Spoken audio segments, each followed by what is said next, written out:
Coba tebak, kami akan membawakan tema apa? Ya, kami akan membawakan tema tentang perang padi dari Sumatera Barat.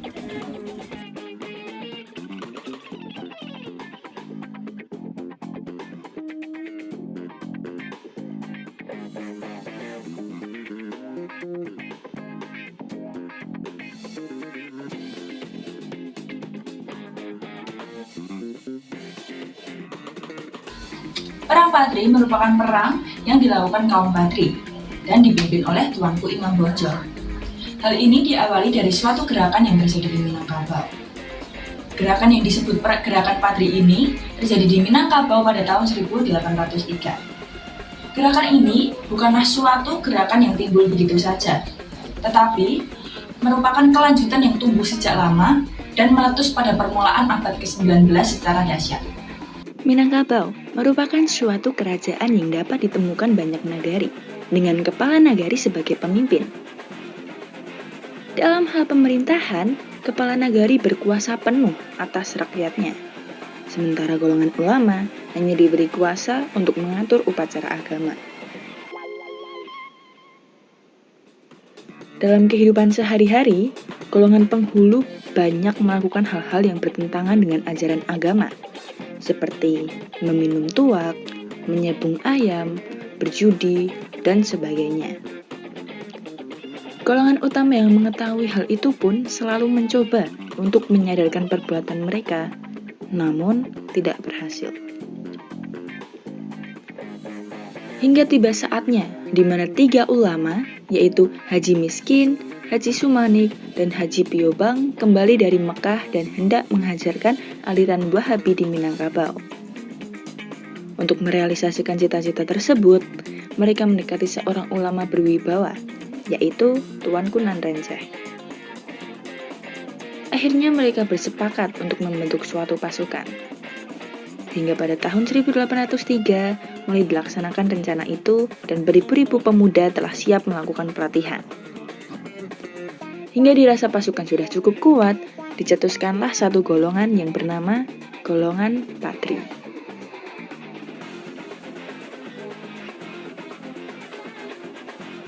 Saja akibat dari gerakan golongan Padri. Pada saat melancarkan gerakan tindakan dari golongan Padri, sayangnya tidak dituruti oleh golongan penghulu yang akhirnya muncullah bentrok hingga peperangan yang besar pada tahun 1803.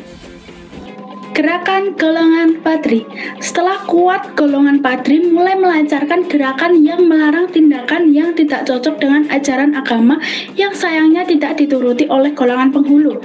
Akibatnya, timbullah bentrok sana-sini hingga akhirnya peperangan besar pun tak dapat dihindarkan pada tahun 1803. Dalam waktu singkat, seluruh daerah luar agam pun jatuh ke tangan Tuanku Nan Renceh pada tahun 1804 dan pemerintahan dipegang golongan ulama.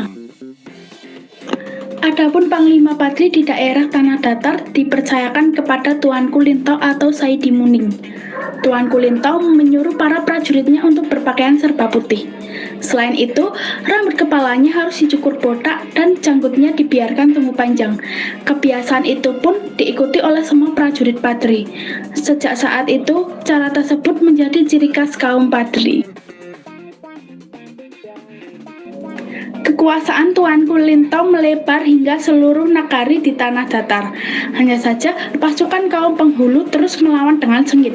Akhirnya kedua pasukan pun melakukan gencatan senjata dan berunding agar tidak jatuh korban dan kerugian yang semakin banyak. Perundingan dilakukan di Koto Angah pada tahun 1809. Saat itu dipertemukanlah Tuanku Lintau dengan yang dipertuan Raja Minangkabau. Namun tanpa diketahui, Tuanku Lintau seorang perwiranya bertindak di luar batas kewenangannya. Perwira tersebut memerintah pasukannya untuk membunuh keluarga yang dipertuan Raja Minangkabau. Pembunuh itu mempunyai arti penting bagi kerajaan Minangkabau, karena sejak saat itu kerajaan Minangkabau tumbang dan tidak pernah muncul lagi.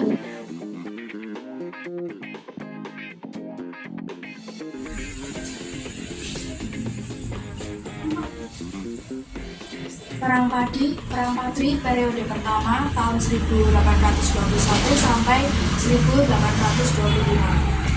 itu setelah kaum penghulu dipukul mundur, mereka melarikan diri ke padang yang saat itu tengah diduduki oleh pasukan Belanda. Dalam keadaan terdesak tersebut, kaum penghulu mencari bantuan kepada Belanda yang tentunya kesempatan tersebut dimanfaatkan oleh Belanda. Kaum adat juga menyerahkan daerah Simawang dan Soli Air kepada pasukan Belanda. Pada momen ini, tanpa kaum adat sadari, Belanda sedang melakukan divide et impera atau politik adu domba demi memecah masyarakat di Sumatera Barat saat itu. Mengetahui perjanjian itu, kaum Padri pun menyerang pos-pos Belanda di Simawang, Soli Air, dan Sipanang pada September 1821. Kaum Padri yang dipimpin Tuanku Pasaman cukup sulit dikalahkan. Surat ajakan damai dikirimkan oleh Belanda, tetapi tak dihiraukan oleh Tuanku Pasaman. Beliau justru semakin menggencarkan perlawanan di berbagai tempat. Namun, pada 4 Maret 1822, kaum Padri digiring keluar dari Paguruyung oleh pasukan Belanda yang dipimpin Letkol Raff. Dengan cepat, Belanda segera membangun benteng pertahanan yang diberi nama Fort van der Kapellen di Batu Sangkar. Di sisi lain, kaum Padri pantang menyerah. Mereka menyusun kekuatan dan pertahanan di Lintau. Dari Batu Sangkar, Belanda kemudian berusaha merebut Lintau yang hasilnya nihil. Setelah kegagalan tersebut, pasukan Belanda memperkuat kedudukannya di Batu Sangkar. Belanda juga melakukan penyerangan di Nagari Kapau Tilatang yang kembali menghasilkan kegagalan bagi pasukan Belanda. Pada akhir tahun 1822, Padri melancarkan serangan balasan hingga mampu mengusir Belanda dari Sungai Puar dan Guguk Sigantang. Pada awal 1823, Belanda mendatangkan bantuan dari Jawa. Belanda kembali melakukan serangan di Bukit Marapalam. Terjadi pertempuran 3 hari malam namun kembali diterima oleh Belanda. Pada Januari 1824, tercapai gencatan senjata dan muncullah perjanjian Masang. Hal ini membuat kaum adat merasa dikhianati oleh Belanda. Kesempatan itu dimanfaatkan Belanda untuk memperkuat dirinya kembali. Belum sampai sebulan umur perjanjian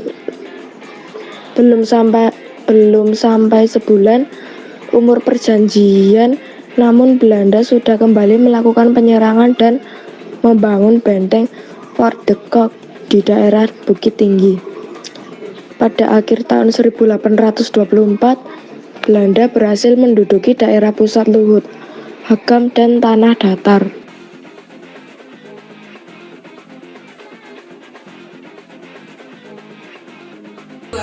Perang Padri periode kedua yang terjadi pada tahun 1830 sampai 1837. Perang ini terjadi setelah Belanda kembali fokus ke Minangkabau usai perang di Ponorogo. Lalu pada tahun 1832, Belanda berhasil menguasai sebagian besar daerah Minangkabau, yang menyebabkan kaum adat dan Padri kecewa. Mereka kemudian bersatu dan bertekad mengusir Belanda. Pada 11 Januari 1833, serangan serentak dilancarkan di seluruh Minangkabau untuk melawan Belanda. Perang Padri periode kedua. Pada tahun 1825 sampai 1830, Belanda memusatkan perhatian ke perang di Ponorogo dan kembali memusatkan perhatian ke Minangkabau. Pada tahun 1831, Belanda mulai melakukan penyerangan kembali. Pada 1832, Padri pun menerima kekalahan. Dengan sebagian besar daerah Minangkabau dikuasai Belanda. Namun, dengan kekalahan yang diterima, Padri tidak membuat Belanda serta-merta menyerahkan Minangkabau ke kaum adat yang menimbulkan kekecewaan. Masyarakat baik kaum penghulu maupun kaum Padri pun bertekad melakukan peperangan kembali dan mengusir Belanda. Hingga akhirnya, pada akhir tahun 1832, kedua kaum melakukan pertemuan rahasia di lereng Gunung Tandikat dan tercapailah kesepakatan untuk mengenyahkan Belanda dari Minangkabau. Pada tanggal 11 Januari 1833, serangan serentak dilakukan di seluruh tanah Minangkabau. Pos-pos Belanda pun diserang dan tentara yang diasramakan di masjid dibunuh oleh tentara Minangkabau. Perlawanan penduduk juga berkobar di negara-negara tergantung Tungga, Lubuk Ambalau, dan Rau. Namun, di kawasan Luha Agam dan Tanah Datar, Tandika tidak dapat terlaksana karena rencana yang bocor, dan akhirnya Belanda melakukan penangkapan besar-besaran terhadap siapa saja yang dicurigainya.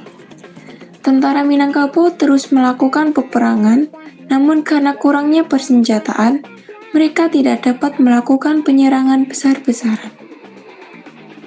Mulai tahun 1833, Belanda memusatkan pemerintahannya di daerah Alahan Panjang. Belanda mulai mengincar Benteng Bonjol.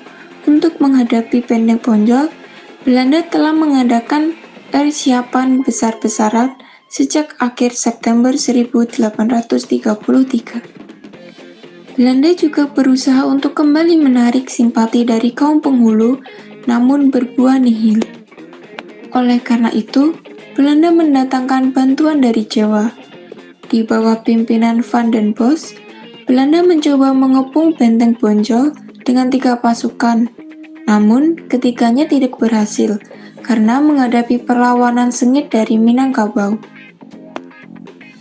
Namun, kegagalan tersebut tidak membuatnya berhenti berharap. Ia tetap mengatur siasat untuk menguasai Minangkabau.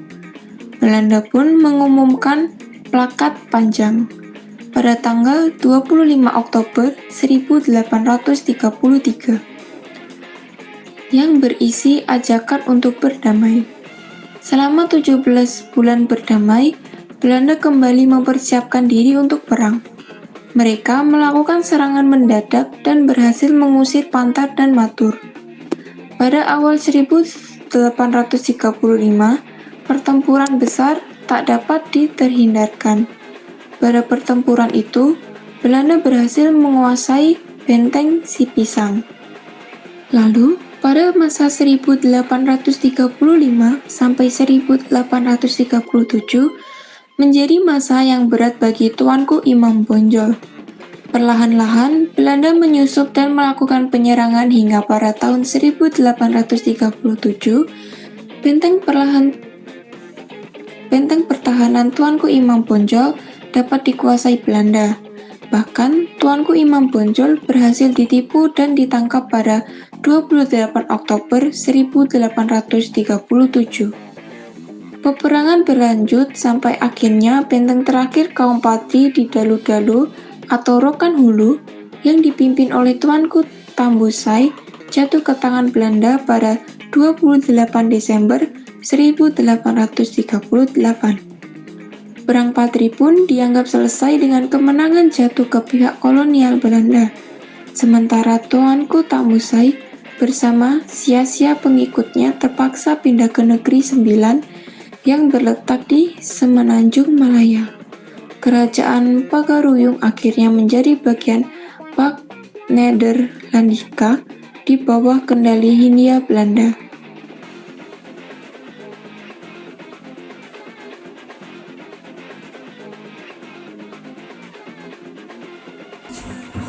Perang Patri adalah salah satu konflik penting dalam sejarah Indonesia yang terjadi di Sumatera Barat antara tahun 1803 hingga 1838. Berikut beberapa tokoh utama yang terlibat dalam Perang Patri.